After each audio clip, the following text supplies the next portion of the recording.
Hello, welcome. My name is Lüdtke. I am SAP Developer Advocate, and I am the host of Data and Analytics Week of Oktoberfest. We started this week with two presentations yesterday, Demystifying Data Science in the Enterprise, presented by my colleagues from SAP Deep Learning Center of Excellence. And then the second session yesterday was the Modern Enterprise Data Landscape. These presentations are already available for you to review if you missed them. And one more presentation is going to happen tomorrow, presented by Truly Yours. But today is the Meet the Author Day at the Oktoberfest. We are going to have two panels. One you are hopefully watching right now, and the second will be in the second half of the day, at least my day. With that, I would like our guests, today's guests, to introduce themselves. So let's go in the same order as we have here on the page. Dharma, Thorsten, Stefan, if you can introduce yourself, what you are doing, what your background is. Sure. Hello, everyone. Good morning, good afternoon, good evening, wherever you are. My name is Dharma Atluri, and I've been with IBM for about 11 years and overall in SAP Analytics space for about 20 years now, supporting various client journeys across implementation of anywhere between BW, the AI/ML components, the analytics part, and most recently for the last few years now focusing on data intelligence along with actual AI/ML use cases, how we can deploy it to our clients. Perfect. Yeah, thanks. So let me introduce myself. My name is Thorsten Lüdtke. I'm the founder of biportal.com. And previously, I worked for SAP and MicroStrategy as BI consultant. And recently, I started Petri Studio, a graph analytics company. Thank you, Thorsten. Stefan? Hey there, Stefan Hartmann here. Very excited to be here. My passion around data analytics started about 20 years ago. After my studies, I started more or less already my consulting career in the public sector and also with various other consulting companies. Today, I'm leading the SAP Analytics team at Deloitte, and we are supporting clients along their journey on S4HANA, embedded analytics in S4HANA, their modernization of their BW system, and also the connection to data lakes and hyperscaler solutions. Perfect. That was the idea, to bring you people who are participating in today's panel with different backgrounds, working in different places, but with the passion for data and analytics. And part of their passion is actually was instantiated, if we can use this word from programming, in form of books. So can you tell us what books you published? And this time we will go in the opposite direction from, let's say, the first book to the last book. So Stefan, Thorsten, Dharma, if you can introduce what books you authored and published. Yeah, sure. Happy to do so. The first book I was a co-author is Subnet Weaver BW Performance Optimization, a book which I wrote together with my previous manager, where I was responsible for the HANA native chapters in that book. The other one is about HANA or SAP HANA Advanced Modeling, where we did a deep dive into the modeling in SAP HANA, like how to set up calculation views and all that stuff. And the last and more recent one is then a practical guide to SAP HANA and big data analytics, which is also referred in here. And it shows how you can leverage the two worlds of SAP HANA and also cloud-based big data lakes. Cool. Do you have your book just to? Oh, yeah, for sure. Thanks for reminding me. Let me check whether this is kind of good visible with the virtual background here. Yes, people can pause later on the recording and just see that. Okay, Thorsten? Sure. Thanks. So I published this book on SAP BW 1.0 in 2017. I wrote it in 2016 and 17. And it was very early on back then because BW4 was only introduced in September of 2016. So basically, I wrote a book on something which I didn't fully understand, but I learned it while writing the book. And then right after I finished the book, I was contacted by SAP Press to write the second book on, well, the same topic basically, but since it took me so long to write it, we then renamed it to BW4 2.0, yeah? So, and it's a lot bigger when you compare it, yeah? And that's why I asked my wife to co-author a few chapters. And she wrote it on SAP Analytics Cloud, the chapter, and a bit on Data Warehouse Cloud. Cool. And by the way, Thorsten, you, to some extent, you are the reason why we actually have these sessions, because if you remember the history of our contact, basically you reached out to me a couple of months ago asking if I would review your BW book. And yes, even though I still haven't completed that, I do apologize for that. And I have firm plans now to do this in December when things are slowing down. Actually, I thought, yeah, that would be like your request triggered this thought in my mind. Like, it would be really good to kind of like to show more prominently people who are writing these great books for our audience. And this is how idea for Meet the Authors was born for Devtoberfest. So either like congratulations or blame yourself for being here today. Thanks for inviting me. My pleasure. Stefan, sorry, you did your book presentation, and Dharma. Sure. So I have co-authored the book about SAP Data Intelligence, the comprehensive guide. It was very different the way it started off. I don't have the book with me right now because it only launched on October 27th. So it's a 1-week anniversary, the way we call it, I guess, since it's officially launched online. I need to get my physical copy in my hands, maybe by a week, I'll get it. But it's about experience where it started was talking about on multiple things where we're doing for clients around data intelligence, but not being able to have a strong end-to-end point of view along with details for practitioners or consultants to say, how can we go about and do things in data intelligence? That's where me and my co-authors, we decided, you know what, I mean, let's take the initiative, let's write it, let's make it happen. So we took it in a very short time period with the risk of a potential delay, especially during the last 6 months in the high hit pandemic zone in India, but still have been able to make it. I think that's a unique experience I have to take along with me on this journey. And right. I'm not a multi-author like Stefan and Thorsten are, but I hope someday, maybe in the short-term future, I will start writing a couple of more, and looking forward to our future conversations as well. Yes, actually, if you joined the session yesterday that we had with Alan Simon, he had written 40 books already, but including novels. So okay. I wish all of you, obviously, if you want to have such an impressive portfolio. But on the other hand, each of you is already at least one book ahead of me. Yeah. I've had this idea or hope to write the book since my very first article was published by SAP Insider BI Expert magazine. I don't think it exists anymore.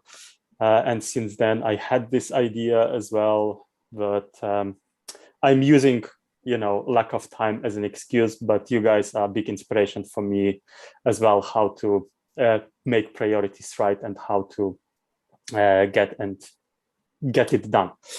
To some extent, Dharma, you already started like with the story, how you came up with your book.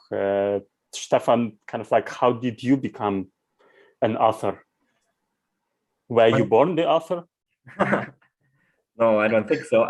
The first one was a little bit pushed by my manager, as he wrote already books about SAP BW performance optimization. Then SAP launched HANA BW on HANA, and he asked me to write the chapters around HANA native, as I was in a client project at that point in time where we introduced BW on HANA, and I brought in the experience from the client project into that book. So that was more or less the kickoff of my career as an author. The second one was then more me being a manager, and I asked one of my teammates, Dominic, to create a point of view on HANA native data modeling. And he came back with a kind of a structure, and we decided, well, it's good enough to write a book about it. And we started writing the book. And the last one was more that the publisher then approached us, similar as Thorsten managed, and asked us to write an additional book on BW. And at that point in time, all those data lakes arose, and we said, okay, there are so many things to talk about, how to combine data lakes with the BW world, with the SAP HANA world from an analytics perspective. And here we brought in also expertise and knowledge from client projects, but also research we did in our labs and on our own in the end. Yeah. Cool. Thorsten? Again, what was the question? I was thinking if I should be sharing slides. So you told the kind of like the about two books of yours, but what was like the very first moment, the very first trigger where you decided to become an author? Well, actually, I didn't understand. I decided to become an author. I was on a project, and Janina Karasch, now Janina Schweizer, she called me and said, "Are you interested in writing a book?" And I naively said, "Oh yeah, sure, yeah." And back then, I didn't know how much work was involved, and I discovered that to write like 700 pages. You need material for like 7,000 pages. Wow. Yeah? Because it all gets condensed and into the very important messages you want to bring across. So it's a huge task.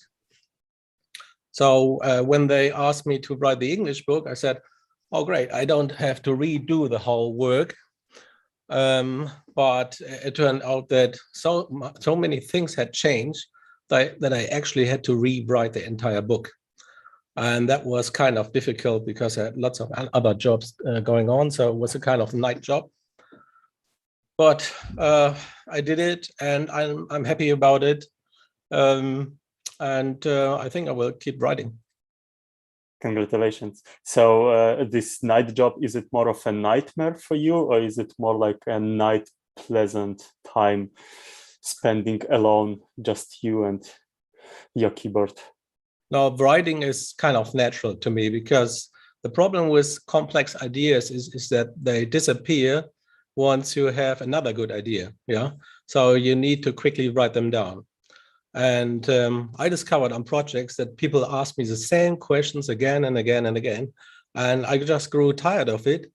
And that was my primary motivation, to just say, okay, if these questions keep repeating, I just write it down, and then I just point them to the right chapter.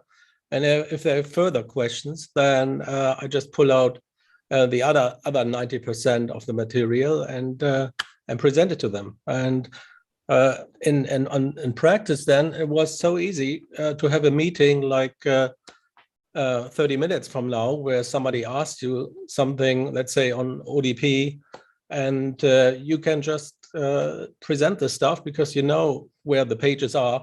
And when you look at your notes, you know immediately what the details are all about. Yeah. So it makes my job a lot easier. I hear you. Actually, as I mentioned, I've never been an author, but I've been a reviewer a couple of times. Okay, some books, Thorsten, are still under my review, but some other I did complete in the past. And actually, it did help me in my job as well. I remember my time being a consultant before joining SAP to become developer advocate, where I would go to a customer and they would ask me, for example, a question about connecting some non-SAP BI tools to BW. And I had an answer because actually I did review MDX book on BW before that, and I knew all the way by which BI tools can be connected. So I do agree that kind of like writing is helping you to structure your thoughts, right? Again, maybe I didn't write the book, but I have 160 blog posts posted on SAP community, right? So it is, let's say, mini chapters to which I can reference sometimes as well. But I believe it is not only kind of like start the first step that is difficult, it is as well to keep yourself motivated and to keep writing. So how this writing process and primarily finding motivation to keep writing work for you? So I discovered that you can only truly understand documentation, whatever it is, there are blogs and wikis and notes, if you've tried to solve the problem yourself, because then you start asking the right questions. And once you get stuck, you look around for information, and then you discover new stuff and new stuff and new stuff. It's like a web, yeah. And this way, it's easy to keep going and digest more and more information. Yeah, and I use a tool. It's called Notesbox, in German Zettelkasten, where you basically can create a graph of your thoughts. Yeah, each node becomes a node in your graph, and then you can hashtag certain subjects. And then when you click on it, you'd see all the nodes related to the subject. Yeah. So for me, writing is, as you said, a structuring process, and the tree or the graph just keeps growing and growing. And whatever you're interested in, you just tap in and you see the whole universe of things and how they are related. Perfect. Stefan, anything from your side, how you keep yourself motivated to keep writing?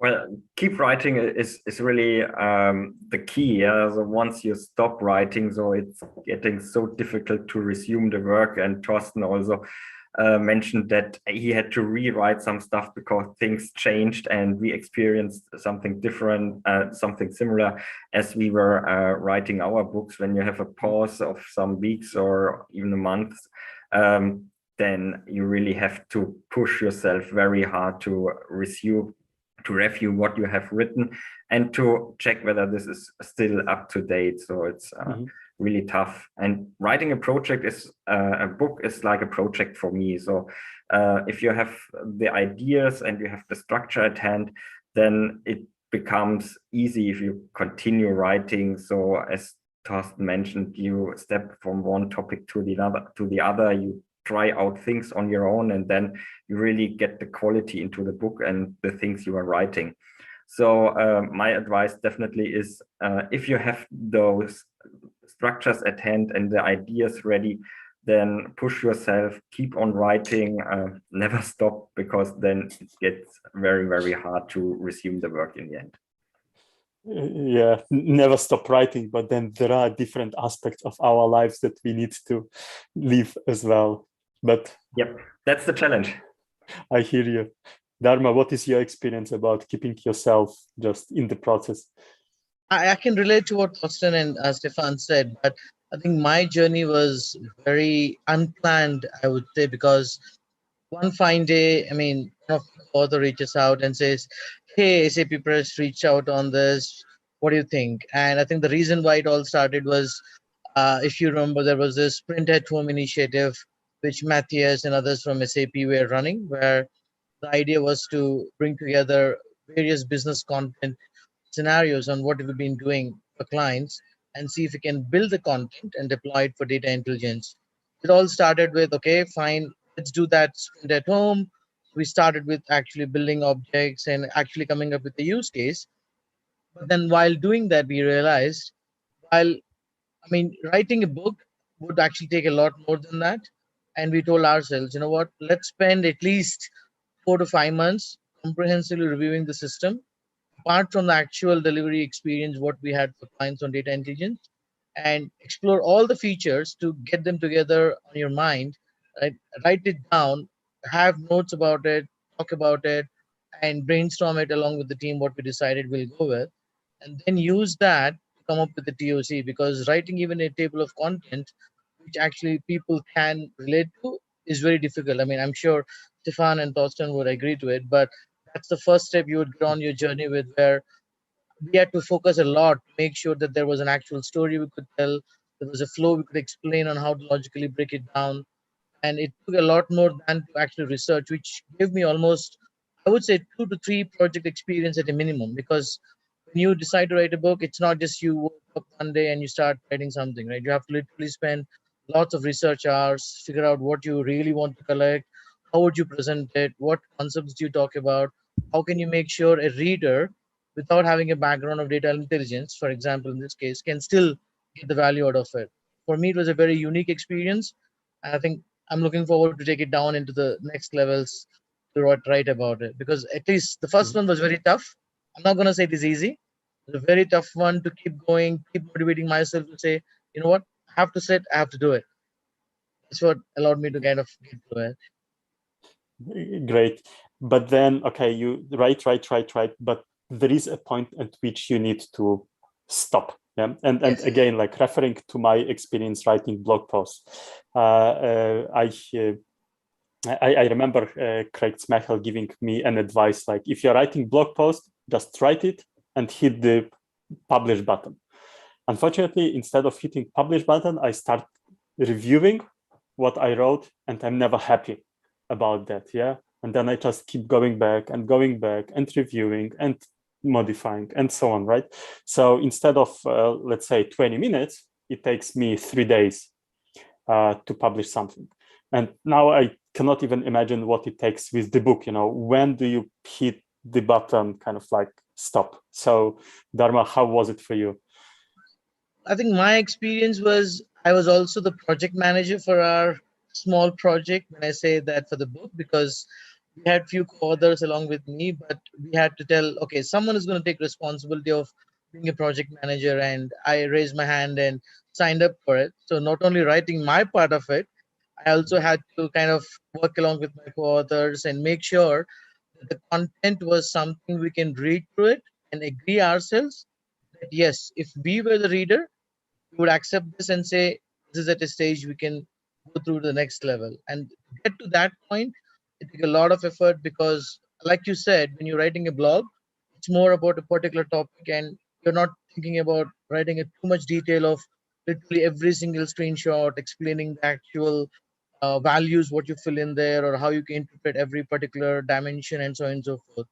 But with the book, the experience was, when you decide how you break down the chapters, if you're authoring it, along with the actual chapters, you also have to think about how are you going to relate your thoughts to your co-author's thoughts. I cannot say something in my chapter, and if I have to relate it to the other chapter, if that person doesn't take care of it, then the whole thing falls apart. So it's about making sure we think about it. It's making sure we share it with the co-author, make sure they are in line with the concepts, and then together sharing our thoughts at least a couple of times before we start writing it down, so that there is a proper flow end to end. And that took me, I think I would say, for the first sample chapter is what normally you start off with your journey, and that itself was about month and a half to get it right, to understand our ways of working. Then from there, it's just it just kicked off, because you now have agreed on what it would be, what the flow would be. It's easy to go on from there. Okay. Thorsten, and how did you decide when to stop? Well, actually, it wasn't my decision. At one point in time, the publisher just tells you the time is up. Yeah, you have to deliver. And then all you can pray for is that everything is correct in the book. But my methodology on ensuring that the book is correct and that I don't have to review everything is by just creating a virtual project. Yeah, I created this virtual company called Redali, and I can reveal it here. It's the first 2 letters of the major retail chains here in Germany. And then I started just from scratch. I said, okay, I have some post data here and some dimensional data. And the task is to create these 6 or 7 reports. And then I just built it and wrote down whatever I had to think about. And I didn't worry about formatting or spelling or whatever it is. I just wrote it down in a plain ASCII editor. And whenever I thought, okay, this is interesting, I took a screenshot. Yeah. And then in the end, you just wrap up the whole thing and you're done. Yeah. And if your system works, you can be pretty sure that every single line in there what you wrote is correct. Yeah. You don't have to review anything. Yeah. Mm-hmm. So that's my approach. And by the way, we have a question about this tool that you used, something like Notesbox or whatever. If you can just maybe paste in the meantime in our Zoom chat, maybe the link or the full name, and I will share this in the YouTube chat with others.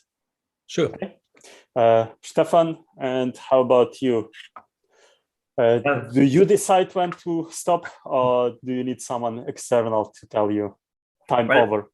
There's always the publisher who pushes you and says, okay, somehow you have to come to an end. But my advice really is at the beginning, think about the structure and especially about the objective and scope of the book. So with the objective, I mean also, what is this book for? What is the target audience? What you're trying to bring to the audience, and with the scope and out of scope chapter or sections, you clearly describe what is in the book and what is the book not about. And that helped us a lot to really stick to our line, to what we had in mind to publish with this book. And of course, over the course of the time, the book evolves and you develop some new ideas, but those things, thinking about in scope and out of scope, helped a lot to really stick to the objective of the book and helped us really to work straightforward on the things we would like to deliver and present with this book. Okay, so basically it sounds very much like typical customer project. You start with the scope, and then you need someone who just kind of like control the scope and doesn't allow this scope to, how is it called, creep, right? Well, we're all working in agile environments. A little bit of adjustment is always possible, but if you open the box, then you get lost in the end, yeah? So. Got it. But as well, like each of you had co-authors, right? And if you were these multiple authors, how was the process of collaboration how did the process of collaboration look like? How did you complement each other? Stefan, again, maybe we'll start with you. Yeah, good. So for me, it was quite easy because all the co-authors were colleagues of mine, so we know each other very well, Dominic, Benedict, Thomas. So it was very easy to align because we had daily work together, and then there were certain, today you would call it stand-ups, where we met and where we aligned on who is doing the next sections in the book, what should it be about, and where are we standing. So we had regular touch points, and it was quite easy to connect with them because we knew each other from work very well. Dharma?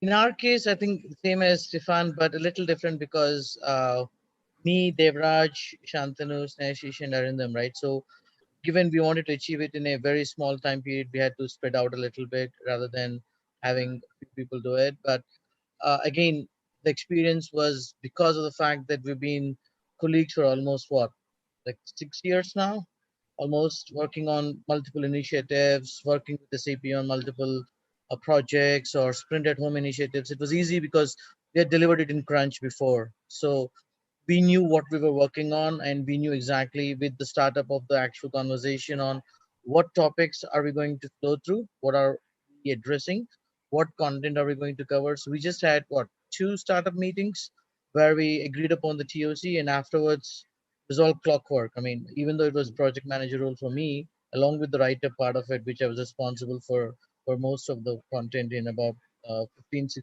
chapters. Um, After about first sample we've written, it's all clockwork for us. We just knew exactly what each of us are doing. We knew everyone was committed. We knew they actually are going to stick to their timelines. It was all pretty easy for me, I would say, on the co-author collaboration part. Okay.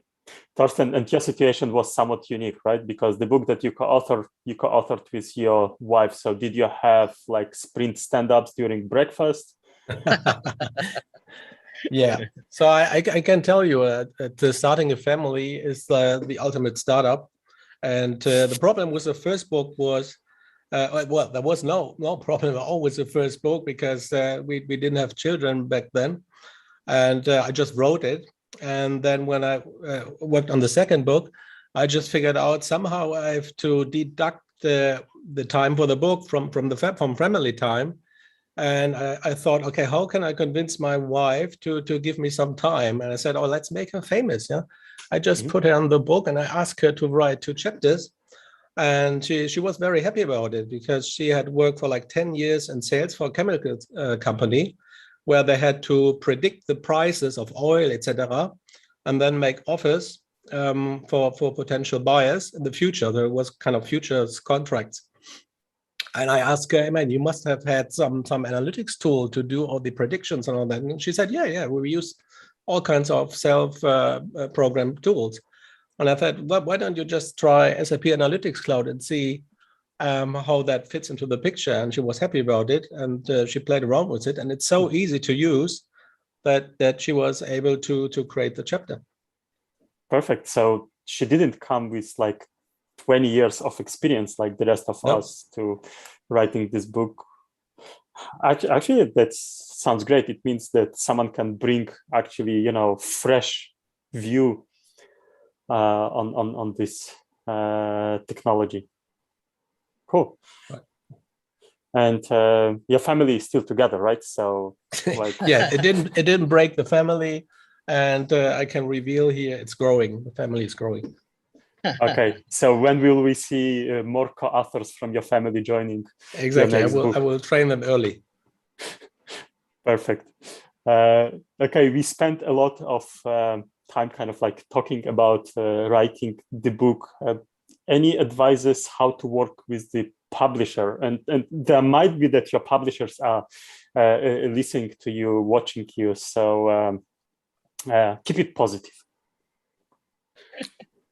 You want me to start? Yes. Okay, so I was surprised that the publishers really don't really care about what you're doing as long as you deliver on time.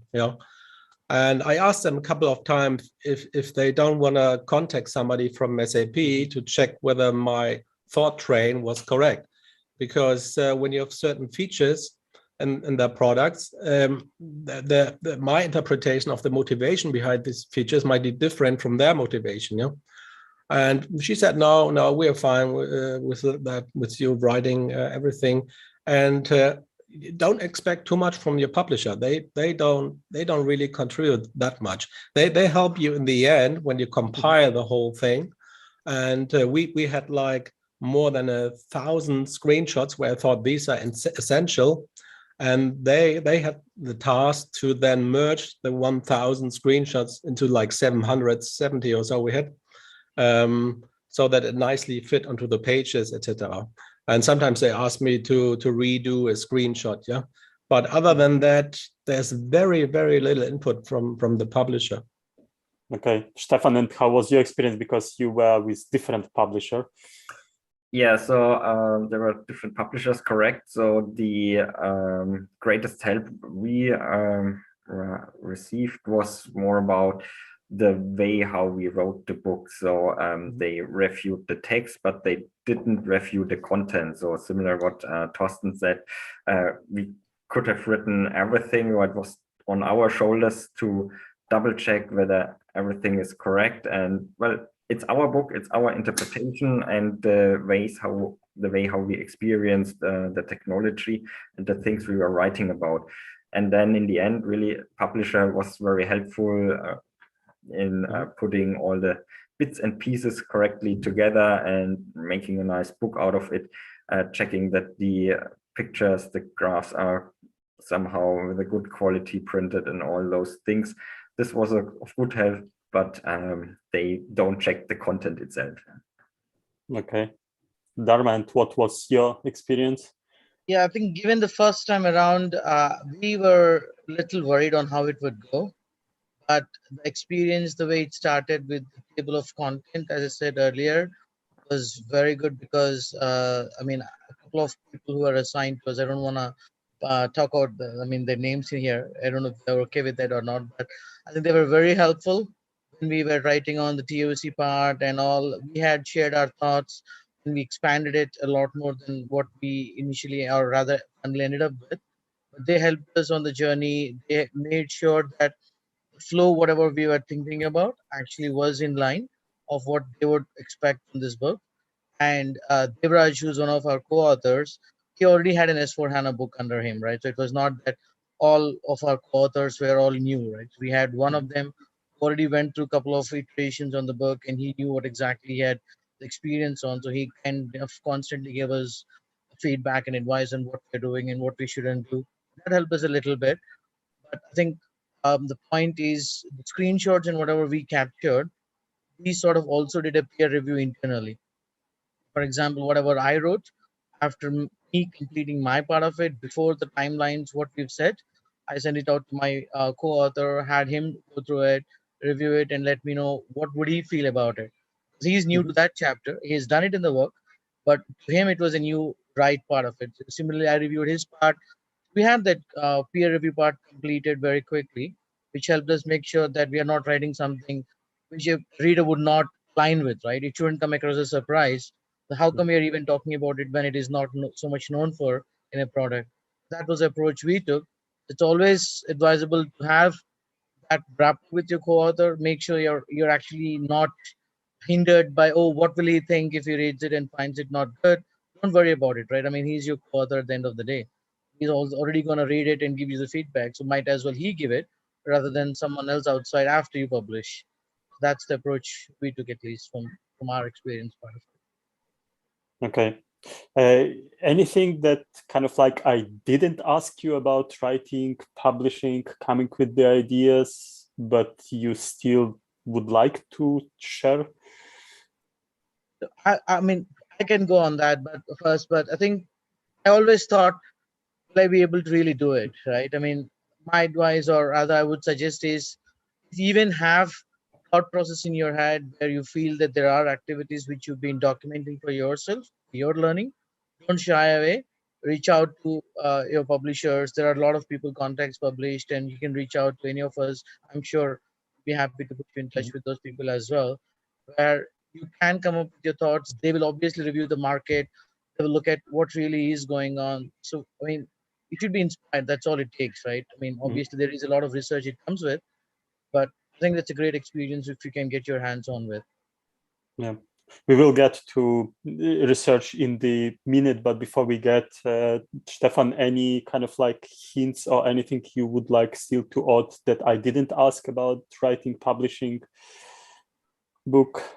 Well, I really recommend and would like to encourage each and everyone, if you have a great idea, make up your mind and then be bold, approach the publisher and don't get afraid, say, oh, it's such a huge kind of work, writing a book. Really stick to your idea, bring it to the publisher, convince the publisher, and then go for it. Yeah, really just start doing it. And it's a great experience, especially when you have then the book in the end in your hands and saying, wow, this is what I or we have done and completed, and being proud of it in the end. Cool, because actually in parallel, I ran a poll in our YouTube chat, and 25% of watchers saying that they are thinking about writing the book. So hopefully all this inspiration and hints will be very helpful for them as well. Thorsten, any like final hints about writing, publishing books that I didn't ask so far?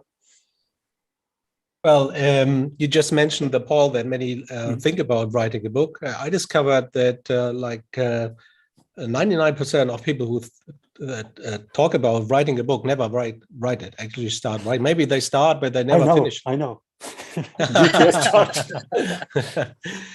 So you have to be very clear about your motivation behind writing it. Otherwise, you don't pull it through the end. Yeah?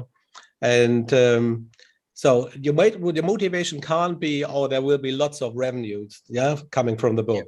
No, absolutely not. Yeah, because the cost of producing a book is so high that you basically can cover your cloud costs. Yeah, that's it. And number two, don't expect like 100,000 people calling you, asking you to do the project for them. Yeah, not at all. Yeah. What you then later discover is that your content shows up on all kinds of web pages. Yeah, so basically without any quotes or copyright marks, but that is kind of praise. Yeah, because if they trust you so much that they just put on the content on their web page, it means it's unique content and it's just great content. Yeah. So you just have to be clear about that, and so that you're not disappointed in the end. The book is basically for yourself and for others then to do and get started with their job or do their daily routine and all that stuff. But don't expect too much feedback from anybody.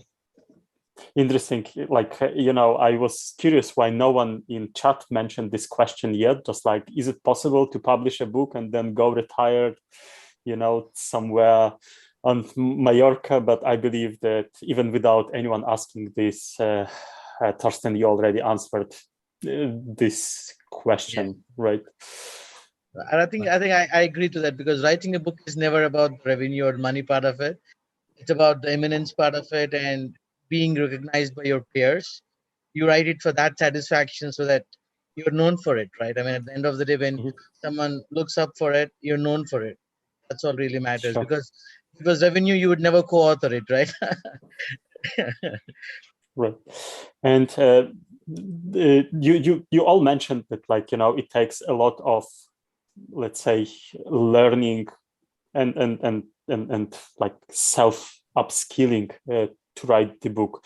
So it is quite a general, let's say, statement. Anything more that you would tell about kind of like what did it mean for you guys to learn, to collect this knowledge? From where, how? Dharma, maybe you could just continue with that. Sure. So I think my experience, I would say, was a little different because, as I said, I mean, it all started with multiple sprint at home initiatives, working with SAP very closely on creating a lot of business content, right, from a tool point of view. But what we said to ourselves was, even before we could write it, we agreed to spend at least 2 months before the actual write-up starts. Every day, create content on the system, do exercises. When it's exercises, end-to-end flows in terms of every feature, being able to talk about it, explore it, do a brainstorming, sharing some thoughts, so that we know for sure that we've explored pretty much whatever is available in the product and what actually it means and how to articulate it, rather than deciding to jump in and writing something which really doesn't make sense. So one point there would be is spend at least, I would say, for me, based on my experience, 2 to 3 months putting your thoughts together, identifying what is it that you're going to write in it. And it doesn't have to be a huge chapter to start with, right? You should be able to pen down your thoughts and say, okay, in this chapter, these are your 10 key messages which you want to give your audience who's reading it. And how are you going to store that in the system, right? For example, are you going to go through the whole flow, and make sure you do it beforehand and not at the time of writing, so that you know for sure if something doesn't work, you give yourself enough time to fix it, because we all know with these systems how easy it is to break something. You should be prepared to invest time in doing all the debugging or break fixes or analyzing stuff and getting your hands together. But because trust me, there will be few chapters which will completely focus on that breakage part of it, which you will try and break the system for. Because people more are interested on that part of it, saying, okay, how will this error message generate, right? What have you done to avoid that error message? Those are the more key things which you will not get anywhere And that's what really will be your key takeaways for audience as well. Okay, you are almost white hat hacker with that. Stefan, and how was your kind of like, how do you learn? How do you build your knowledge before you share this? Yeah, so I distinguish here 3 dimensions. So first of all, we have very innovative client projects. So you get questions asked from client projects where you think about how to solve it best, and those very often repeat. And then you say, okay, this could be a kind of a very interesting topic where we should deep dive in and focus on. The other one is then SAP pushing new ideas into the market.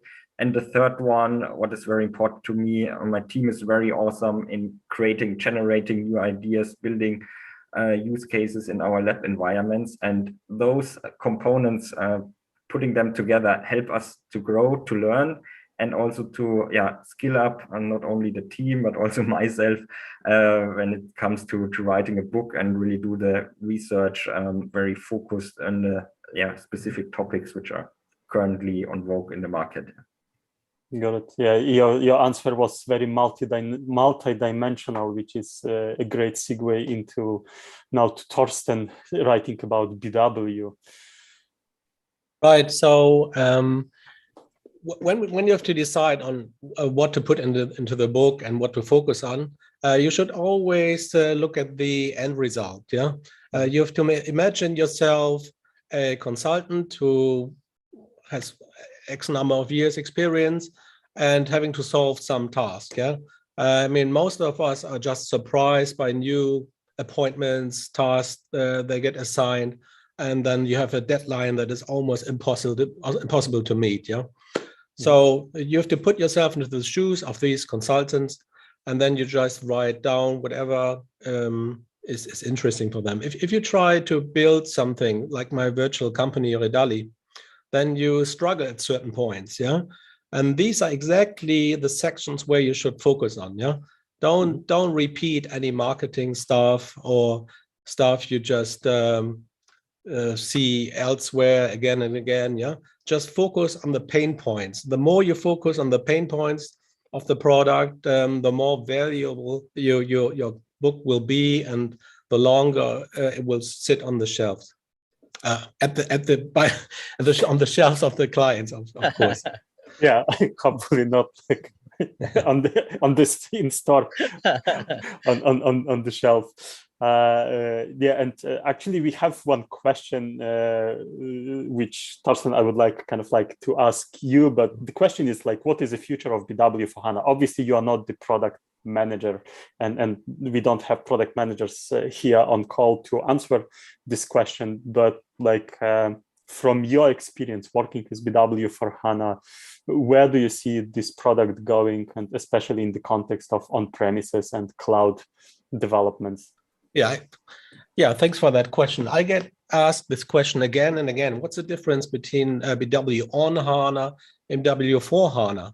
And you will run into that problem of not having BW for HANA as soon as you have to activate some business content, but because you will discover that the BI content for BW 757, the latest one, is like 7 or 8 years old. Yeah, so many of the HANA optimized content is not present in the BW 7.5 content, because BW itself is in maintenance mode. Yeah, BW 4 is the future, and the reason is that SAP tried to simplify the whole process. I mean, Hasso Plattner once said that the founder of Salesforce told him that SAP is killing itself by supporting like 10 different database systems. Yeah, and that's absolutely true.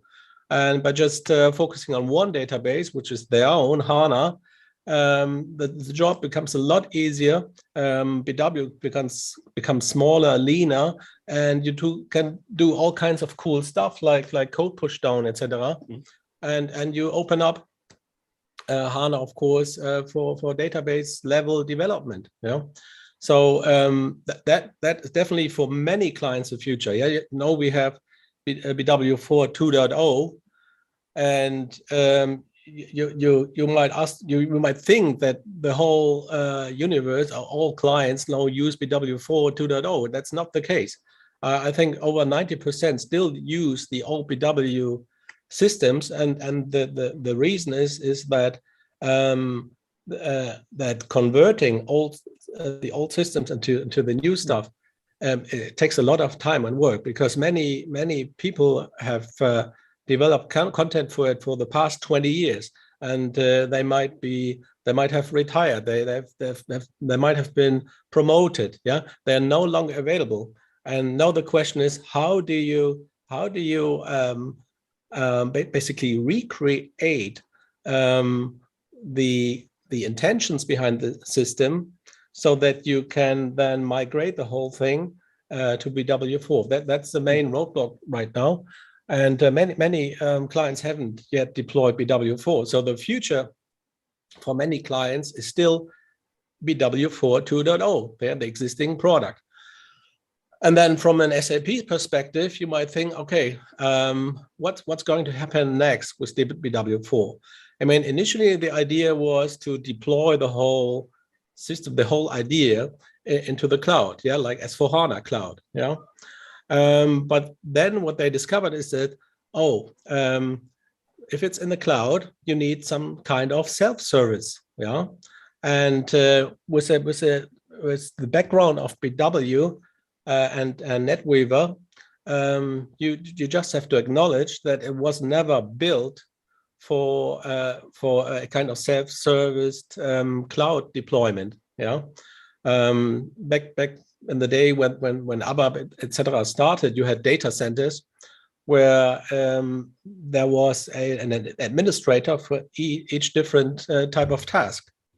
And now with the cloud, let's say you have BigQuery from Google or Redshift from Amazon or Snowflake or whatever, you don't have these administrators anymore in the backend. So what SAP had to do is create a new data warehousing solution, which is Data Warehouse Cloud, which is basically self-serviced. Yeah, when you run a service like Data Warehouse Cloud, you can't take in calls from 1 million clients and then solve them. It's impossible. You have to build a system that's so stable and so self-explanatory that it just runs. Yeah, and so yes, then the logical conclusion is that the BW and the BW4 content will continue to live in Data Warehouse Cloud. Yeah, but that doesn't mean that you should migrate right now from BW to Data Warehouse Cloud, because although it's called Data Warehouse Cloud, there are not that many data warehousing functions presently in the system. Yeah, it takes time to be feature complete with BW4.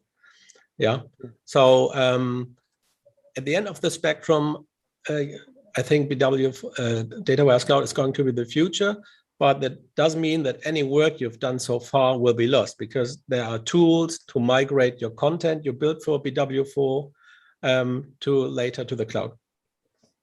Thank you for your insightful answer. And kind of like, by the way, unfortunately, I cannot read the nickname of the person who asked that question, but I would certainly recommend everyone watching our live stream to join SAP TechEd that is going to happen in just 2 weeks from now. And the SAP TechEd is free.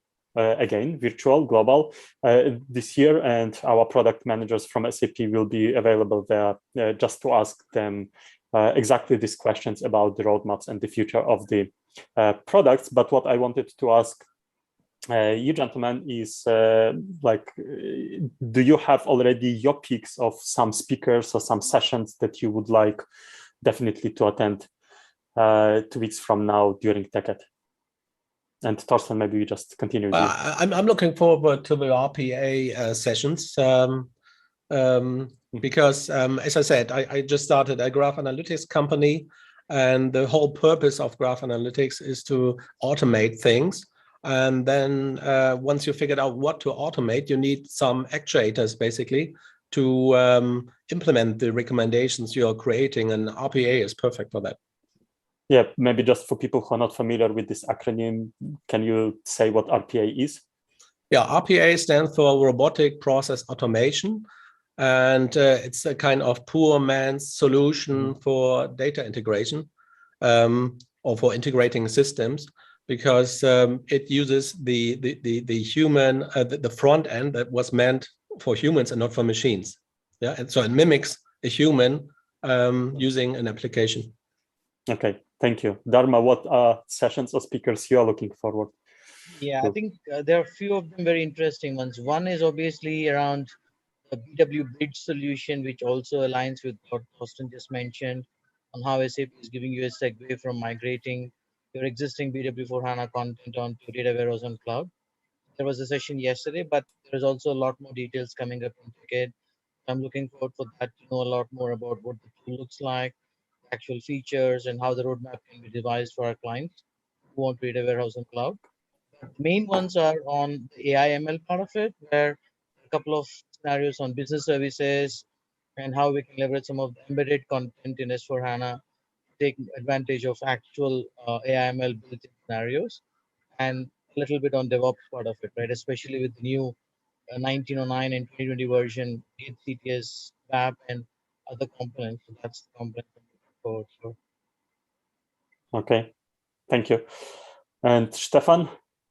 Yeah, for me, it's pretty clear focusing on data warehouse cloud. So as we see the question which came in the chat, also on our clients, so they're asking, shall I migrate to BW4? What is the DWC, data warehouse cloud, about? Many of our clients put already the data warehouse cloud into their target landscape. They try to build use cases in the data warehouse cloud. They look at the bridge solution to bring their BW content to the data warehouse cloud. I'm very curious about the sessions at the TechEd to get more details, and also there are client projects which are presented in the TechEd, how they work already today with the data warehouse cloud. I'm curious to learn about that. And the other topic is business process intelligence. We see process intelligence coming more and more. Merging, combining with the typical analytics reporting stuff. And so we hope, or I hope to see a lot of links between business process intelligence and the reporting analytics world. Thank you. And we have only 2 minutes left, and I have one question left that actually Thorsten kind of like asked, what, guys, you think is the next big thing in the broad space of data and analytics? So is it possible for each of you, like in 30 seconds, if you have such a big thing to share with the audience?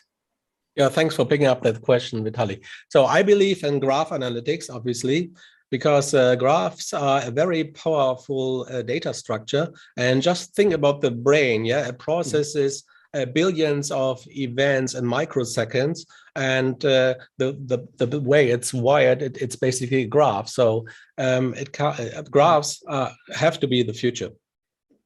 Okay, thank you, Dharma. I would say business process intelligence expanding into your planning area, because right now it's only limited to your ERP systems, with the capability of being able to look at everything a user is doing and being able to proactively orchestrate automation with your BPI embedded, and with actual automated actions taken with SAC planning and the rest of the AI ML components. Then that will be the next big thing, to remove all this regular or commoditized activities which people perform day in, day out. Yeah. So yeah, augmented analytics is obviously quite interesting area here. Stefan, and what is your next big thing in your list? Well, in the near future, as mentioned, I see the merge with the process intelligence and analytics world. And maybe on top, a topic where I did some research about was the ontologies, semantics, bringing content semantics across various platforms together. I'm still hoping that we somehow leverage the ideas which are in the market and are able to connect on a semantic level, on a semantic layer, various platforms quite easily. Okay, so what I'm hearing basically is knowledge graphs, semantic meaning, augmented analytics, and actually knowledge graph is something that is related to graph analytics. Anyhow, thank you, gentlemen. It was really great hour. I enjoyed it a lot. I hope it was not wasted hour on your side. Oh, it was Neither. well. Thanks a lot. Very good one. Thanks a lot, Vitaly, for having us. And just a reminder, we will have 3 more authors joining later today. So for whoever time zone works, please join us as well. Stefan, Dharma, Thorsten, thank you so much. Thanks as well to everyone who joined us live, and have a great day. You too, Vitaly. Thanks a lot. Bye. Thank you. Thank you. Bye. Bye.